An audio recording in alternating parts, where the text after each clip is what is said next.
started with our second keynote, I do have just a few things I have to say before we let the man of the hour take the stage. First of all, I'm so happy that many of you have made it to our second keynote, the Disability Inclusion Revolution. It's a smart business conversation. Our keynote speaker today is Cam Beaudion. I hope I said that right. I've been practicing. Your practice is like so appreciated. Yeah, perfect. You did it. Yes. Did it. I hope you enjoyed the first round of breakout sessions. Keep using the chat and checking in on social media, either through posts or the group chats on Facebook and LinkedIn. You can possibly win prizes by using the hashtag accessibilityICT 2023. And I want you to encourage you to slide from this amazing keynote into our Lunch and Learn round with our silver sponsors, because you also have multiple ways to win prizes like webinars and gift cards by attending that and participating in the contests. We'll put a link to the Summer Camp 101 guide that tells you how to do that in the chat in a little bit. I want to thank, again, our gold sponsors, Anthology and Innovative Educators, and our silver sponsors, Concourse Syllabus, D2L, InStructure, Open LMS, PackBack, Simple Syllabus, and the WSU Tech Foundation. Thanks to them, we do have live captioning and ASL interpretation. Live captioning is being provided by CCC Services, and if anything should happen, we have the backup of auto captioning within Zoom. ASL interpretation is also available. If you are on an updated version of Zoom, you can choose to click the interpretation button and view the interpreter in a separate channel that you can pin anywhere you want. So Cam is an accessibility expert and program manager who helps corporations become leaders in disability inclusion. He creates customized roadmaps to accessibility success, enhancing brand reputation, increasing customer loyalty, and avoiding legal consequences. Cam also hosts Normalize It, the Business of Disability Inclusion and Accessibility, a weekly live show. He is also a sought-after speaker at various conferences, including Access U, CSUN, Ally 2, and, well, Accessibility Summer Camp. So use your Bitmojis or your Zoom reactions and help me welcome Cam Beaudion. Awesome. Awesome. Thank you so much. Thank you so very much. Look at these emojis kind of coming up here. Guess what? I'm not doing any slides at all here. So let's see. I hope everyone can see me full screen. If not, just go up to the very top and see where there's the view, and you should be able to pin me as the speaker view. Here we go. I like to see everyone here. So hope everyone sees me just fine. I hope everyone's great on this Friday. Hey, everyone, happy Pride Month, by the way, right? And we may not even know that Pride groups or the Black Panthers, they brought food to disability rights activists at some activist communities and representation. So this is huge. This is huge. It is what a great month to be presenting this in. So it's so awesome to be presenting during this month. Check it out. Check it out. So hold on. First off, if we were in person here, I'd be walking between the tables. I'd be walking up and down the aisles and putting my microphone in people's faces, right? So yeah, that's what it's going to be here today. Everyone in the chat, okay, I want you to go, and I need to make sure that you're awake right now. Go in the chat, and I want you to put your favorite emoji. I don't want to see any smiley faces. I don't want to see anything like that. Go find those like crazy emojis that no one ever puts in anything, right? Put a rainbow. I love it. I love seeing all these right now. Yeah, Robbie, that's what I see there. Okay. Belle with the cowboy hat. Oh, Emily with swimmer. Man, I can't remember it. Mermaid. That's what it is. Ice cream. Sorry, I saw a big comment there from someone. It just kind of disappeared so quickly. I see a squid. I see a bird. I see what else? Chocolate bar. Kimberly. You know what I'm going after right after this for sure. So, all right. As more of these come in, so thank you so much for having me today. This is all I do. All I do is I speak about disability inclusion. All I do is I speak about accessibility, and I love it. And I think we're in the midst of a change right now in our industry. I think we're moving away from realizing that we only need to talk about tech, and we only need to talk about screen readers and alt text and color contrast, and we can move beyond that. We can go and learn these new ways of talking about accessibility. So that's what we're going to be talking about here. Maria, I see you're the last one. Oh, no, still some emojis coming in. I see a frog there, Maria. Thanks so much. So, Show of hands, or just put your name in the chat, right? Is this your very first accessibility conference? Have you like never heard of accessibility before? Have you don't know if there's two C's and two S's inside accessibility? Let's see that. Michael, welcome. Welcome to your very first accessibility conference. Ariana, I see you too there. Let's see, first time, seventh one. Okay, Ume. Okay, I see you there. I see you there for sure. Who else here? Deb, welcome. Amber, welcome to the first conference. First conference solely focused on accessibility. Faith, welcome. Welcome to this. And I also love seeing people who are not new to the world of accessibility and not new to the world of disability inclusion. So like I said, keep that chat open. We're going to have a ton of interaction today. I want to talk to two very specific people kind of in the audience right now. So number one, if you are brand new to accessibility, okay, if you, like I said, if you don't know if there's two S's and two C's, which is there's both, it's also A11Y, just like on my hat. This stands for accessibility. If you're not technology driven, if you're not like a developer by trade, you might not know that this is a short form on the way to spell accessibility. And we used it heavily in the world of tech to shorten our code and things like that.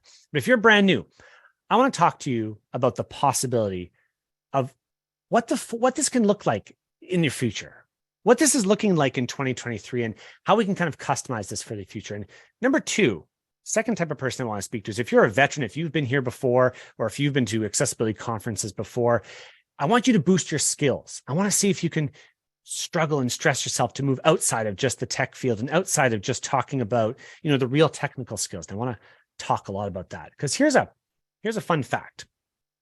Most accessibility programs are less than 4 years old. That's right. I've been doing a ton of research lately, and most accessibility programs out there at universities, at companies and organizations, and what have you, can barely attend kindergarten. Like that's the reality that we're facing right now. And I've had people from Amazon and PwC, Discover, and Harvard, and IBM, and Bank of Montreal. They've all helped contribute to this research that I'm doing. And I really want to learn, like, what's the operating model for an organization? How do they push this forward? And how do you secure buy-in from your leadership in an organization? Because I think we're all experiencing that right now. DEI fatigue is a hot topic, right? We're all feeling burned out. Show of hands if you're burned out, show of hands if you're struggling to get buy-in from your leadership team or your people around you. Yeah, I see people there. Totally. Absolutely. This is a reality of what we're experiencing in our industry right now. And we're not alone in that. We're not alone in that. The future of work conversation is really hot right now. And I think that's something that, we should be more attuned with right now. Okay, so here's another piece of introduction. Jump in the chat one more time. And I want you, when you hear that word, the future of work, or that question, the future of work, like what comes to mind when you hear future of work? What topics do you hear coming up again and again? What impact do you feel? Hybrid work, remote work, burnout. Deb, see, I see you there. Accessibility. I hear AI, future tools, AI. Yeah, I love that one. That's really good. Yeah, AI is just all about it.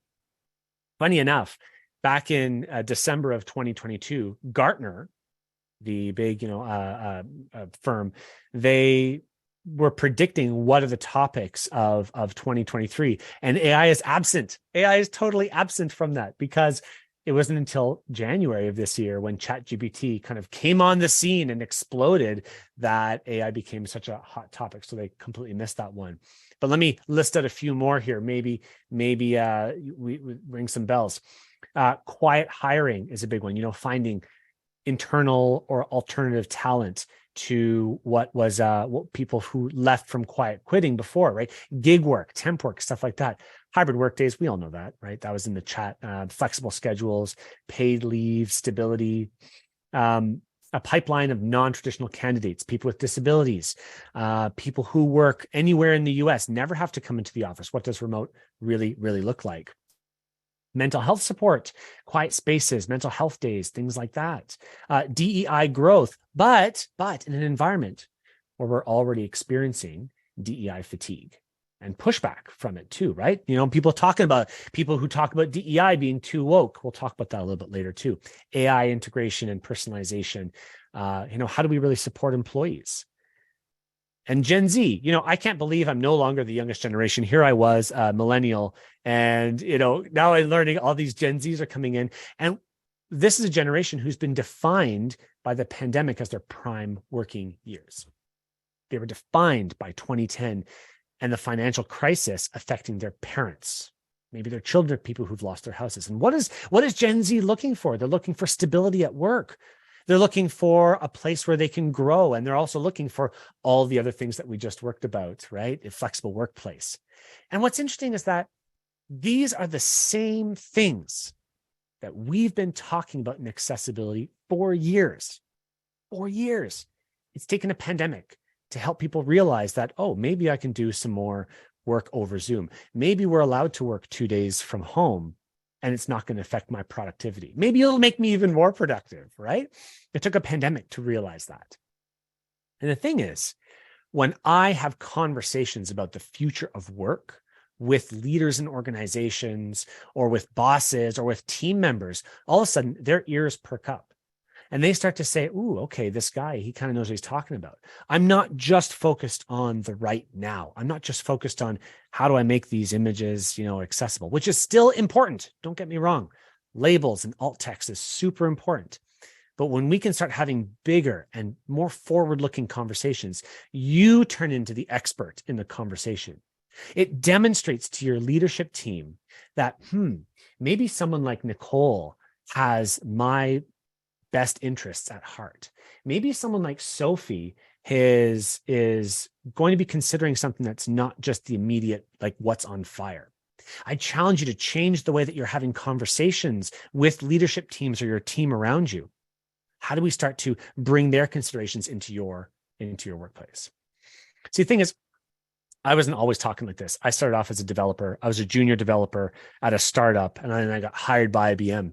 And it was really funny, maybe some of you have experienced this too, where you join a company and you're like, I'm going to be a big shot here. I really want to make my mark. And they, in my first week, they come and say, you're going to be doing this cool thing called accessibility. I'm like, what's accessibility? I didn't even know what that was. And maybe this has happened to a few people here too. But I wanted to still make my mark. I was still like, I'm just some college. I'm actually a self-taught developer mostly. I took one course in college on software development, and I just grew my passion from there. Got hired at IBM, and I said, well, I've got to go and prove it to the world. I've got to go prove it that I'm just as good a developer as everyone else. So what did I do? When learning about accessibility, I heard of all the vilification of so many things. There are compliance things, and there's lawsuits and legal aspects to accessibility. And here's the downsides if you don't do it. Yeah, that's a reality. But it didn't change anyone's minds. Didn't convince anyone about accessibility, at least not for the long term. Not even my boss, who hired me to burn down a backlog of 3,000 accessibility defects on my own. Okay, I ended up getting a bit more help later on, but most of it was on my own. Go prove yourself, right, Cam? And their only answer was, just go figure it out. Just go figure it out. I printed out the Web Content Accessibility Guidelines. I printed out the WCAG, and it was like an inch thick of paper. I must have wasted half a ream of paper there. And I read it and fell asleep a couple of times. And by the way, I'm so sorry if you're part of the WCAG Council and you are making changes. But man, what a fast way to put yourself to sleep if you want to read the entirety of the WCAG. And look, we tend to gravitate towards the fear. How do we put fear into people? I used to walk around the office playing the Darth Vader music on my phone. No joke. I would walk to a client's office and dun, dun, dun, dun, dun. I was the accessibility police. I would come into the office scaring people into compliance. And that got me nowhere. It got me nowhere because people didn't want to see me. People didn't want to approach me because they knew that I would go shame and blame, or I would make them feel bad, or they wouldn't be able to call me. I suddenly became less approachable. And that's not moving our cause forward. That's not changing the way people think about it. In fact, it wasn't until I met my friend Tom who he really started to change my mind with accessibility. Now, it's important to note that Tom's blind. Okay. Now, at IBM, we had a traveling accessibility specialist, and Tom would go around to all the IBM offices all around the world. Actually, he went to India and all across the US. He went to Europe and Canada, all these places. And he would teach people about accessibility, his own lived experiences. And when we heard that Tom was coming to the Toronto office where I am, my boss said, okay, Cam, let's go meet this guy because he's going to be really important for you to work on accessibility. And I don't know, has anyone ever had a boss who used to be like a salesperson, or maybe like the popular kid at school? He'd walk around with his collar popped up around the office and like, hey, like that kind of stuff. Really, really funny guy. And he walked up to Tom and he stuck his hand right in Tom's face and said, hey, Tom, my name's Jim. It's really great to meet you. But Tom, being blind, had no idea there was a hand outstretched in front of his face. And Jim got threatened by that, right? When a salesperson, a really charismatic guy, doesn't get his hand shaken, he stared him down. He was like, yo, you're not shaking my hand. I'm going to keep it out until you shake it. I think I died from embarrassment. I ran back to my desk. I opened up YouTube and typed in how to shake a blind person's hand. I didn't know what to do. But it's at that moment that I realized that this whole industry is actually all about people. Yeah, tech is important. Knowing how to use a screen reader is important. And you're going to learn a lot of that stuff today. And I'm so happy that you're here and going to learn a ton of things about this, these technical aspects of it and automation. I can't wait. I can't wait for you to learn that. But don't forget the people aspect of it either. The people with lived experiences who have knowledge that you as a practitioner may not know about right now. The people being your leadership team or your team around you that you may be supporting to help out with accessibility. They just don't know. They don't know the importance of it. And that's up to you to help them realize and negotiate their biases and how to convince them to care about it too. And by the way, if ever you do encounter someone who's blind and you try to shake their hand and they don't respond, all you need to do is just say, hey, my name is Cam. Nice to meet you.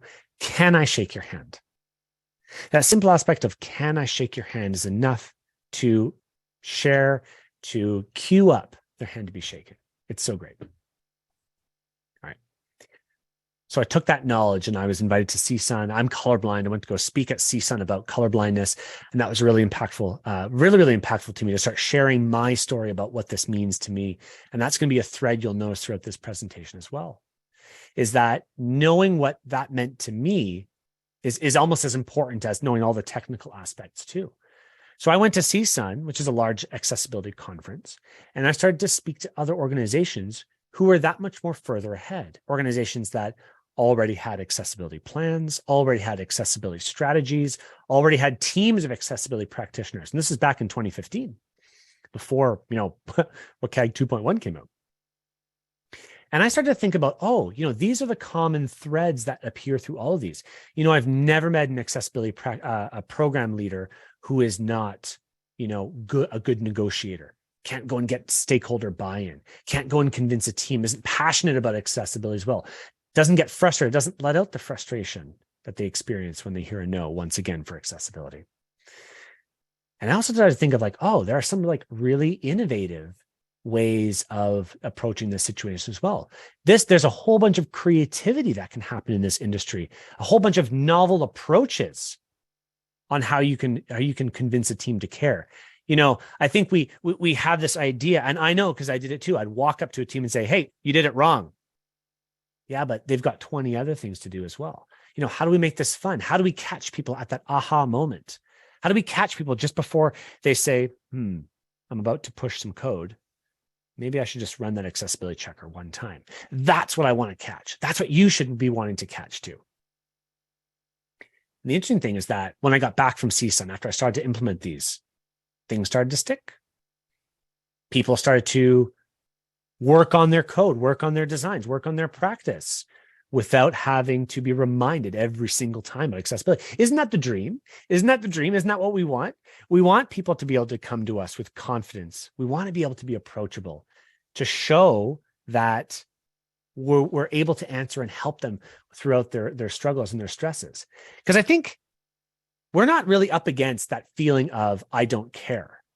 What we're really up against is that feeling of apathy, that feeling of, I don't know, that feeling of, I don't want to be feel or thought of as stupid. You're going to talk to a senior executive about accessibility. Senior executives, first off, they don't ever want to feel stupid. And if you go up and you start to tell people about accessibility and they don't know the answer, it's easier for them just to dismiss than to address the problem or to address the fact that they don't even know. So at that Bank of Montreal project, someone came and told me later on and says, Cam, you're the only one who can help us navigate this gray area and give a direction on where to go. That's what we want to catch here. With individuals that I coach professionally now about accessibility and these personal development skills, having them come and say, how do we influence inside that organization and seeing results there too? That's the key to this industry.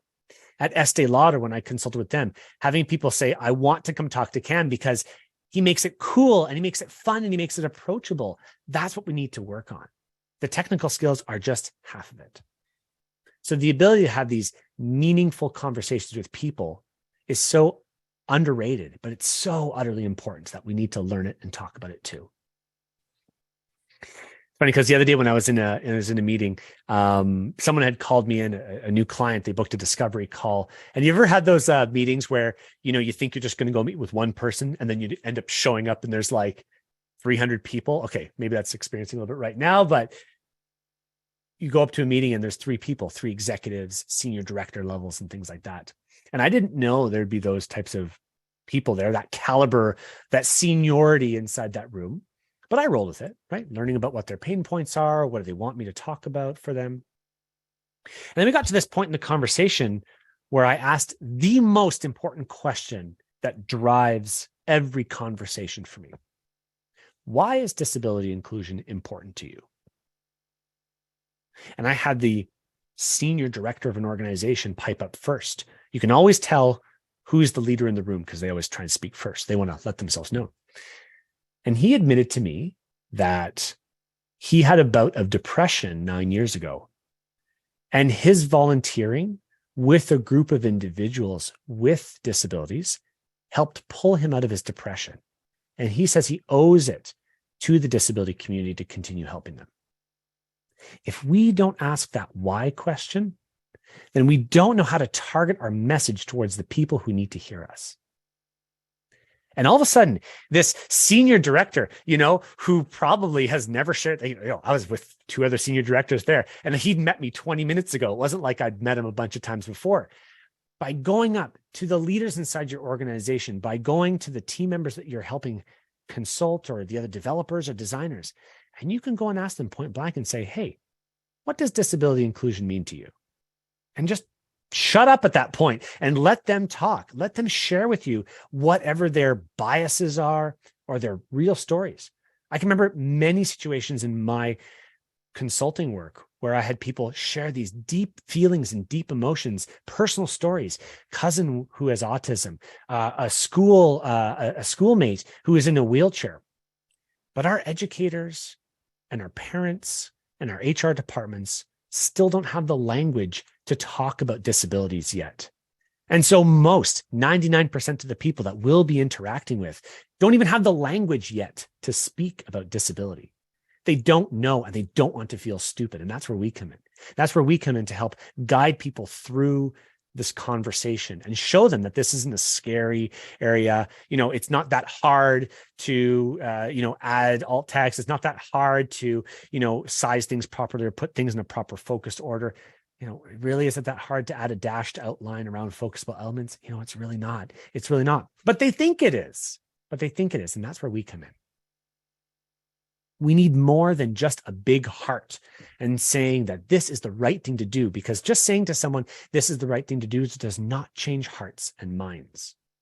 And we should be, there are so many things in life that we should be doing every single day, right? Like, I don't need to see anyone's hands for this. We should all be exercising more, saving more money, eating right, signaling before I change lanes, drinking less. Like, these are all things that we know that we need to do. And if we pile on one more, you need to do this. This is one more important thing you need to do without pulling in the why, we're not going to get heard. And if we're going into conversations saying you're going to get sued, you're going to get sued, you're going to get sued, you're doing it wrong, this is the wrong way of doing it, you're not being inclusive enough, you're not going to get called back into conversations. And then we all lose. Then we all lose as part of it. No one's going to want to talk to you. That's why this why is so important. If I can walk up to a senior, developer, and I know that he has a brother who has ADHD, and I can say, let me ask you, John, how would your brother look at this website here? How would your brother be able to apply for a role inside? Like, how would they be able to navigate through this job application? And then you sit and wait and see how they answer the question. And if his question becomes, I don't know, let me call him. Well, then you've also landed that. That's a good thing. That's a good thing to challenge people's internal beliefs. And it's not something that we teach about. And larger organizations are already starting to think about this as well, right? Disability inclusion is finally starting to penetrate the mainstream. Lego with calming spaces, Barbie with the dolls with disabilities, Vogue magazine having people with disabilities on the cover, Gap showing advertising of the boy with, I put that on my LinkedIn a little while ago. He has prosthetics. All his limbs are prosthetics. He had a rare disease that kind of came up and he lost all his limbs. Video games with more accessibility modes than ever. It's really hard to ignore disabilities now if you don't just look around. So people still have their head in the sand and where they're guiding them through that. And I know they're not perfect. Look, when trying to find stories for this talk right here, I learned that, people have opinions around Barbie with the doll who has Down syndrome, and it's not perfect yet. I get that. But the fact is, if people subconsciously see that other people care, then they start to perk up and they say, maybe I should care too. This is the same conversation as the Me Too movement back, 8, 9 years ago now? We're tying in the same types of emotions to this. And it's not as catalyst as that movement was. There's not a hashtag, care disability, something like that. But when people see it and it's no longer foreign to them, it's no longer weird. And I'm using those words to drive impact. Then that's when we get people to care. And it's something. And I would encourage you to leverage those examples, find examples in society around you to show leaders, to show other people in the team, like, look, Vogue magazine is doing it. Look, this other university is doing it. They're doing it. Why can't we do it? Harvard has a phenomenal accessibility plan. And they share it publicly to everybody. And to show that there's other universities, other colleges, other schools that are doing it better than yours, I guarantee you that your leaders will want to take up to that challenge. Nobody wants to be the last one in the race. On that same story about asking the why, back again when I was at IBM, there was a senior partner who I just sat next to randomly one day, and I asked him, hey, what's your name? We started chatting, and then he asked me what I did. I didn't know who he was again, what his role was, and he said, he asked me what I did. Oh, I'm an accessibility specialist. Like, what does accessibility mean to you? And he started talking about his son, who will never be able to drive because his eyesight is so bad, and how much he loves playing driving and racing games, and the accessibility modes in there are just getting better and better and better. Who do you think I called in whenever I needed to pull some weight around inside an organization? Whenever I needed somebody to support me in a project, if ever there's someone would come in and say, well, the client took out accessibility as part of this release, they're going to put in the next one, or part of this contract, we were going to check accessibility, but maybe, they wanted to save $10,000 and removed it from their service order. Well, who do you think I called up but a senior partner inside the organization to come lend me support? Find your allies. Find your allies inside the organization. Find your designers and your developers and your product owners, your marketing team members who are sympathetic to the cause. Maybe they're not accessibility specialists yet. Maybe they'll never be. But the fact that you can call people in to come help you when your lone voice is not enough is critical. It's so valuable. It's so valuable when you can call up a manager in a totally different department and say, hey, I'm struggling with this. What do people at your level care about? And how can I convince my boss about accessibility? They're going to give you lots of information on that. Because so many of us start with this tech, like so many people here I saw like delivery roles, designers, developers, testers, managers, and managers, you guys have the hardest role out of everything. I know I was one. And it's like, you get this pressure from above to care about this. You get this pressure from below and you're stuck with the budget. and you got to make do with what you got. And that's hard too. Don't get me wrong.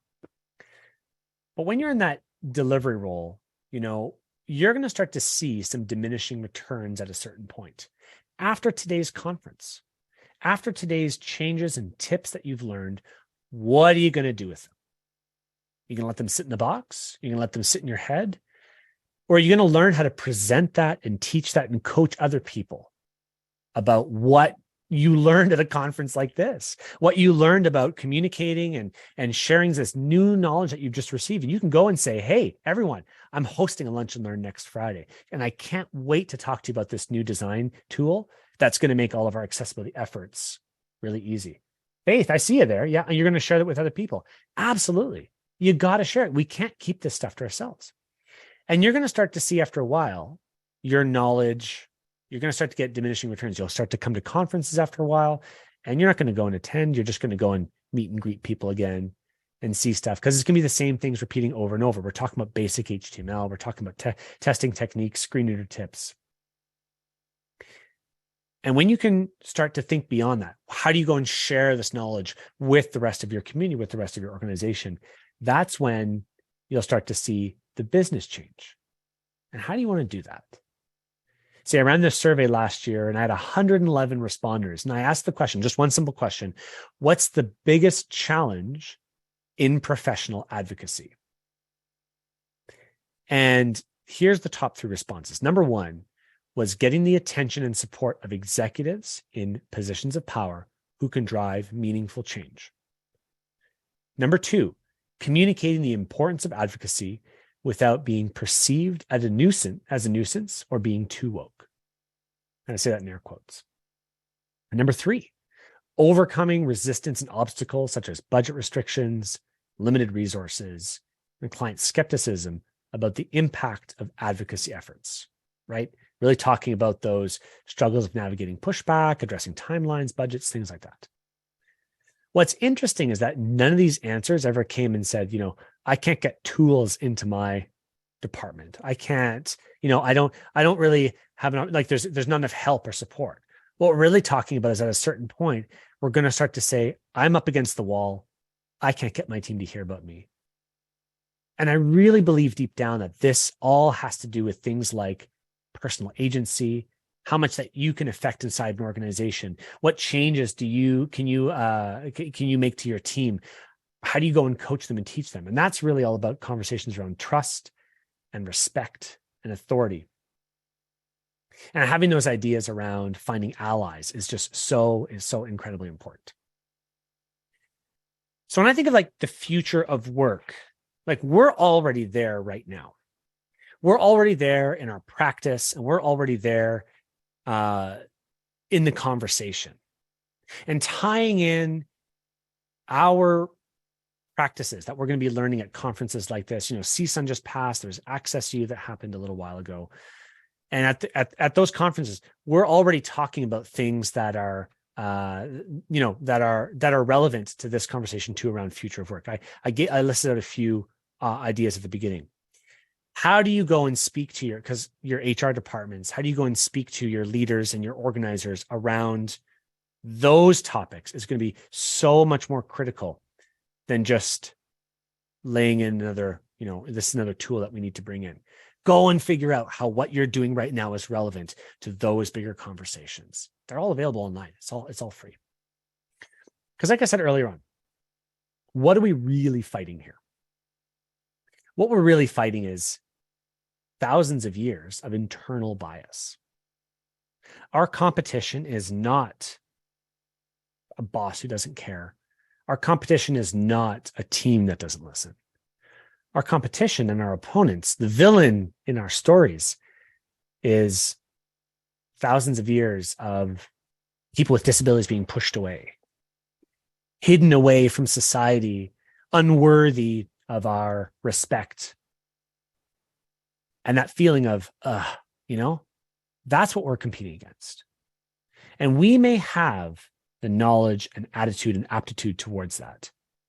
And once we can start to transfer that feeling to other people is when we're going to start to get real buy-in, and when we're going to start to really see this conversation move forward. And I talked this woke culture like a little while ago, and I know that's like a hot topic right now, and I'm saying it here because I can't see any faces, and I'd love to see what people's reactions are to saying that. But people with disabilities have been standing up and advocating, self-advocating for themselves for years, for ages, decades, eons. And they're tired of doing it alone. They're so tired of doing it alone. So how do we lend our voice compassionately, productively, sympathetically for people like that? And I think that's at the root of what we're talking about here. It's not about, do I get a standing desk? It's, would somebody who's in a wheelchair have the ability to make a request to get a standing desk? Would somebody who has mobility issues, would they be able to customize their workspace for how they want to? Would somebody with ADHD be able to have a quiet room to just sit for a moment and work quietly? Like, that's the conversation. That's the conversation. And to all of us, I would say, think about the way that you create safe spaces, and not only at your place of work, in your own habits, in your communities, in your families, allowing people to voice their opinions and create opportunities for people to come to the table and have a discussion. Because I've seen it. When managers respond to that question, what's the biggest challenge? They talk about things like, I don't have the tools. I don't know how to talk about disabilities to my employees. So start there. Start there. Start creating spaces. Start yourself creating spaces. Open up the dialogue and create curiosity. Don't lead with technology being this one thing. Part of the future of work conversation is about creating safe spaces, creating good work environments, creating a culture of acceptance and understanding, and allowing people to feel comfortable and safe at work. And I think that starts with each of us. I think that starts with it doesn't matter if you're a junior technician, junior developer, or a senior executive at an organization. You yourself, you can create safe spaces inside your world, inside your workplace, inside your environments. Because I want to say, if it's not you, who can create it? Then who else is it going to be? And with that, I want to say thank you so much for listening today. Thank you so much. I'm just going to put my contact information up on screen here. My name is Cam Beaudion. Once again, I'm a disability inclusion and accessibility expert. If you want more information about me, I have a QR code up on screen right now. If you use a screen reader, just turn on your camera and shine it onto your screen. It'll automatically grab that QR code. For everybody else, I host a weekly live show on disability inclusion and accessibility. More information is like that there as well. If you just want to follow me on LinkedIn, that's where I do 99% of my posting, a little bit on TikTok, but I just avoid dancing. And if anyone has any questions about anything here, I'm more than happy to talk about that now. Cam, we did have someone, Jason, who had said, I don't know if this was so much a question or a comment to what you were saying, but, what is the process to get the accommodation? And so I don't know, Jason, did you did you have a question around that you want to rephrase in the chat, or were you that was a comment? Okay, sorry. Well, it's a great comment, because if people don't know what the process is, then how can they possibly request that accommodation? Yeah, well, I can even take that on right now. I've spoken with a lot of organizations who don't have an accommodation policy. They do not know even how to approach that topic. And that's something that it's not a quick answer in a webinar. Unfortunately, this is something you got to dig for, and this is something that you got to go and find. The whole idea around self-advocacy is such an important topic right now. And part of self-advocacy is finding things like your accommodation policy in your place of work, and then sharing it too, because other people may not even know it exists. They may not even know that they can request headphones for a quieter work environment or a private desk. And by the way, if anyone has any questions for me, the chat was zooming, so I don't see anything here. If you got any questions, go ahead and pop it back in the chat here. I actually have two now in the Q&A. Angie says, is there a way we can access a transcript of this presentation? And I can tell everybody that this recording will be up on the ASC YouTube channel, probably about a month. We have to caption these all ourselves. And then you'll be able to have a transcript from that caption. We have another one. It says, Cam, can you talk about how that could work for multiply marginalized people, like BIPOC folk will have a different way into the kinds of things you are noting here. Can you speak to that? So I just want to make sure the question is answered. So if I'm not landing on it properly, just let me know, okay? There's a lot of conversation around the intersectionality between different disabilities, abilities. I have a good friend who's a double amputee, and she's Black and she's Muslim, and it's she talks a lot about this. First off, what I would really recommend is find leaders in your space. Find people to follow and learn about in your space that you can learn how they're talking about this topic as well. Look, I admit very, very much on social media that when somebody calls me and says, Cam, can you conduct disability etiquette training? I do not represent the community well enough. That's not up to a middle-aged white guy to come talk about disability etiquette. We need to find the leaders in our communities and follow what they're doing. So that's number one. Number two is start sharing your story as well, and don't be shy about it. The way and the path to self-advocacy, going back to that story of the senior director that I spoke to, who talked about his depression. He was talking about, I asked him point blank, do you ever share your story? Do you ever talk about this? And he says, no, I don't want to make anything about me. And the truth is, it's not about you. When you share your story, you make other people realize that they have a voice as well. You make other people realize that they can share their story and not be put down or not be marginalized for that as well. This is a very difficult topic to talk about.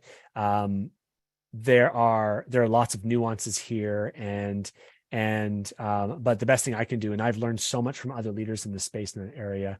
If you ever want to talk privately about this, feel free to message me on LinkedIn. I've got some other leaders that I know you could speak with and maybe find some inspiration from as well.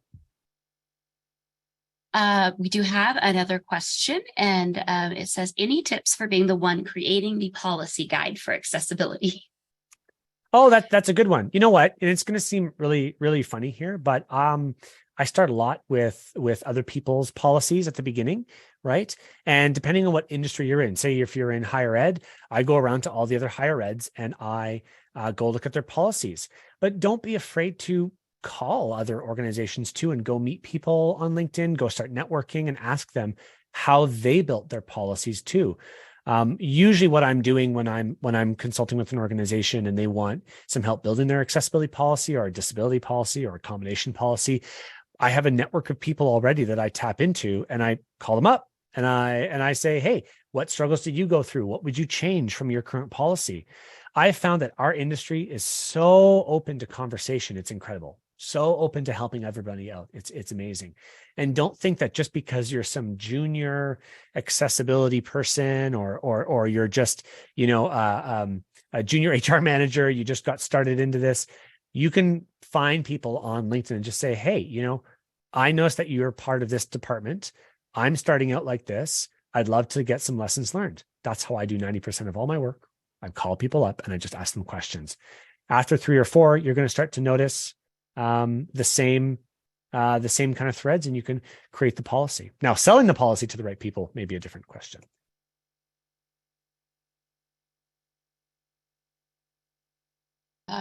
Just answering the question of my name there to Nathan. Nathan, it's Cam Beaudion, Beaudioin. And it looks like Jen asks or says, I've often wondered about how to get, quote, vetted as an accessibility specialist. It is kind of a nebulous thing.